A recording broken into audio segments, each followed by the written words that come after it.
दीनदयाळ शोधसंस्थान कृषी विज्ञान केंद्र अंबाजोगाई व VNIT नागपूर यांच्या माध्यमातून शेतकऱ्यांच्या शेतावरती आपण सुरभीम ॲडिटिव्हचे काही प्रयोग घेण्यात आले होते। आज आपण या ठिकाणी मौजे जानेगाव तालुका केज जिल्हा बीड या ठिकाणी आलो आहोत।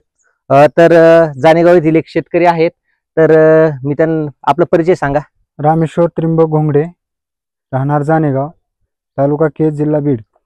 तर सुरुवातीला आपण VNITच्या माध्यमातून जे सुरभी ॲडिटिव्ह जी पावडर आहे त्याचा प्रयोग आपल्या शेतावरती घेतात, तर त्याचा वापर आपण कसा केला? एक 250 ग्राम मध्ये दररोज पेंडीत देत होतो। 2.5 ग्रॅम। हा 2.5 ग्राम। अच्छा, 2.5 ग्राम देत होतो। हा, तर ही पावडर खाऊ घातल्यानंतर खुराका बरोबर तर तुम्हाला याच्यात काय फरक जाणवला? पहिला तर जनावरांचं म्हणजे जनावरांवर टवटवी आली, चमक आली। अच्छा। दुसरी गोष्ट शेणातनं म्हणजे जी पातळी होत होती ती शेणात सध्या म्हणजे घटपणा आला, जनावरली बिन म्हणजे पचनक्रिया चांगली झाली।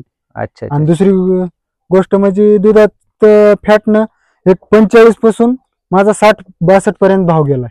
अच्छा, म्हणजे लिटर मागे साधारण तुम्हाला किती? साधारण 7-8 रुपयाचा, आणि आता तर फरक बसलाय। अच्छा अच्छा। हो। तर मग शेतकऱ्याला काही आव्हान करताल की कधी लय नंबर 1 पावडर आहे, पावडरला काही चीज नाही। अच्छा, तर SMS मध्ये काही वाढ झाली? वाढ झाली ना। फॅट मध्ये किती पण एक लिटर ती फॅटनं म्हणजे 5-6 होता, तिनं 8-7 वर गेलाय। अरे वा। 8-9 वर गेला। एक दिवस तर 72-73 रुपये भाव पडला। अच्छा, चिट्या आहेत चेअरमनकडे आहेत ना।